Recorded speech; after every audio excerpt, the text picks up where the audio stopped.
Efemérides de hoy, viernes 23 de octubre. Hoy es el Día Mundial de la Acción para la Supervivencia Infantil. Y en un momento en el cual los niños siempre deben ser los primeros.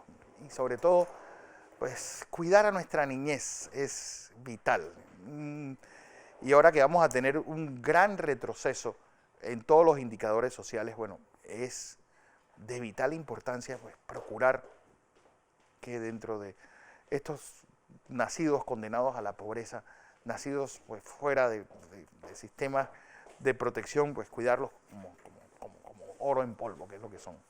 Vamos a 1929, porque un día como hoy, exactamente hace 91 años, el mercado bursátil entra en pánico, dado el primer toque de alarma de lo que iba a convertirse en el gran desastre.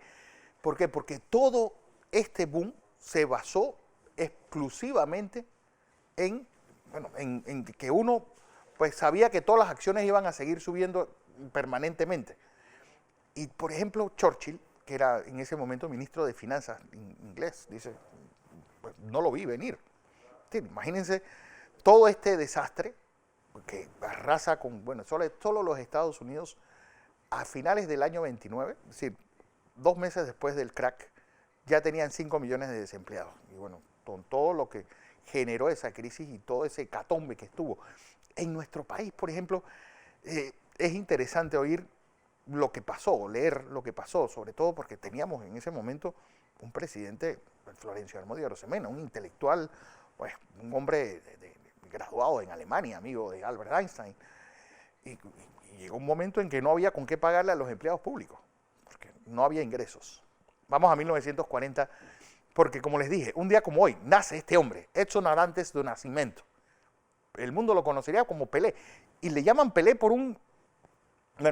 porque él pues trataba de imitar el nombre de uso de su portero favorito, y no podía mencionarlo y decía que si era Pelé, y él decía Pelé. Bueno, este hombre, yo creo que es el epítome del fútbol, deportista del siglo XX, embajador de buena voluntad de UNESCO, caballero del Imperio Británico. Bueno, las distinciones de Pelé son tantas, 1.284 goles en toda su carrera, un símbolo del fútbol alegre, aquel tándem con Garrincha, tanto en el 1958 como en 1962, a pesar de que él no termina el Mundial, y es Garrincha el que tiene que llevarse pues toda la gloria de Brasil en ese campeonato que fue en Chile, y sobre todo su último mundial, el de 1970, el de los 5 dieces, que pues, al técnico de Mario Lobo Zagallo lleva al Brasil al epítome. Bueno, el Daily Mirror dice, son en verdad estos hombres, pertenecen a este mundo. ¿De dónde sacó Brasil a estos muchachos, a estos jugadores? Ahí está la leyenda de Pelé, el mejor jugador del mundo. Bueno, como les dije hace unos días que cumplió Maradona, para unos es Maradona, para otros es para Pelé cumplió 80 años y Maradona parece que es el que tuviera 80 años. Pero bueno, y esos son otros 500 pesos.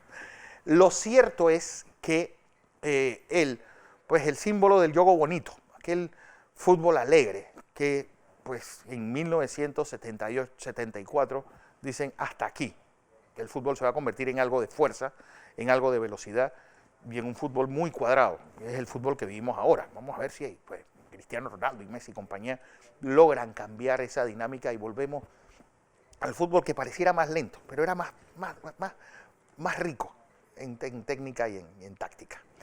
Vamos a 1940, porque un día como hoy se da una de las reuniones más particulares de la historia. Francisco Franco se reúne con Adolf Hitler en la estación de Hendaya. Franco llegó tarde. Hitler después de esta reunión dice, la próxima vez prefiero que me saquen 5 muelas antes de volverme a reunir con este hombre. Pues, ¿por qué? Las pretensiones españolas eran demasiado altas. Hitler, pues Franco estuvo pidiendo parte del imperio francés en el norte de África como pues parte del botín, para una operación que no se llevó a cabo, la operación Félix, que era que las tropas alemanas entraran pues por Hendaya, por el País Vasco, e invadieran Gibraltar. Bueno, Franco, que ya saben lo que dicen de los gallegos, que uno no sabe si suben o bajan la escalera, pues pasó de la no beligerancia a la neutralidad. A pesar de tener una división completa, la 250, llamada División Azul, peleando con el uniforme de la Wehrmacht en Rusia. Otra cosa importante fue que él nunca dejó de pagar pues, los compromisos que tuvo con Hitler. No olvidemos que fueron Hitler y Mussolini quienes alimentan de armas y sobre todo de equipo al bando nacional. Y esa, pues, wolframio y varios minerales que Franco nunca dejó de darle al régimen nazi. Al final de las contiendas, la pregunta es, ¿qué hacemos con Franco? Bueno, ahí primó más el anticomunismo que el deseo de los aliados ganadores. Bueno, don Francisco Franco Bahamonde, hay varias, la de las biografías de Franco, la de Paul Preston es, bueno, exquisita, y la del sable del caudillo, también, recomendables para este fin de semana, sobre todo un político de esos que nadie lo ve venir y terminan manejando un país por 38 años. Vamos a 1944, porque como dije ayer, un día como hoy, pues salen detrás, la quinta flota sale detrás de la marina, de la armada japonesa, y empieza pues realmente la batalla en el Golfo de Leyte, la batalla naval más grande de la historia, que como les contaba ayer, pues es uno de los pesos de buceo más importantes si uno va a las Filipinas. ¿Por qué? Porque hay barcos y aviones hundidos a gallas, es decir, uno nomás asomándose con una mascarilla los ve. Así que a los buzos, pues que les guste esto, full recomendado. Allá, el que tenga dinero después de esta crisis para allá a las Filipinas. Vamos a 1944, porque un día como hoy, pues el Ejército Rojo, pues entra en Hungría. ¿Y qué era la gran... Pues, ¿qué era lo importante de esto? Llegaron tarde, ¿por qué? Porque unos meses antes habían agarrado a todos los judíos húngaros, son los últimos que llegan a Auschwitz. Su número en su tatuaje termina en 76. Bueno, y los mandan a todos a Auschwitz. Lo importante de esto es que, desgraciadamente, todos los puntos a los cuales llegaron el Ejército Rojo terminaron dentro de la égida de Stalin. Bueno, Budapest hasta cierto punto se salvó de un poco no ser destruida. Budapest y Viena fueron las ciudades menos destruidas de la Segunda Guerra Mundial. Otra cosa importante de esto fue que Hitler, en vez de mandar a su noveno ejército a cuidar pues, el Reich, lo manda a Hungría, a cuidar los pozos de petróleo, los pocos pozos que había entre Rumania y Hungría. Bueno, y ahí hubo una batalla, ahí termina, bueno, la división de las SS, que estaban pues, los tipos más desaforados que había, bueno, que le tenían rabia hasta los propios alemanes. La división 36, la Dimmerland, pues donde estaban violadores, pirómanos, y un montón de escoria que bueno, terminó matando a los rusos y a su jefe lo terminaron matando a palos cuando descubrieron quién era. Vamos a 1973, porque un día como hoy termina una de las grandes batallas de finales del siglo XX, la guerra del Yom Kippur, entre israelíes, egipcios y sirios. Aquí, pues el ejército israelí termina manteniendo todo el desierto del Sinaí, lo que se convierte en moneda de cambio para posteriormente llegar a una paz con el Egipto de Anwar al-Sadat. Bueno, además que los héroes de esta guerra, uno de ellos, el que hace una de las operaciones de tanques más importantes de la historia, Ariel Sharon, pues movilizar una división completa de tanques en medio en muy pocas horas y estar pues al combate prestos para eso. Vamos a 1984, porque se acuerdan del USA for Africa y de aquella pues campaña que hubo de los ingleses cantando Do They Know What Christmas Time Is. Bueno, todo eso sale, y de aquel Live Aid, que mi generación, para nosotros ese es el gusto de los que teníamos, pues éramos adolescentes en ese momento.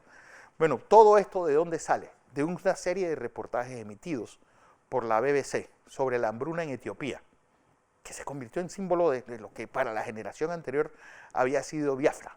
Bueno, ahí está, de dónde sale y por qué es tan importante que el impacto que tienen los medios de comunicación, sobre todo de solidaridad contra tragedias humanas como esta.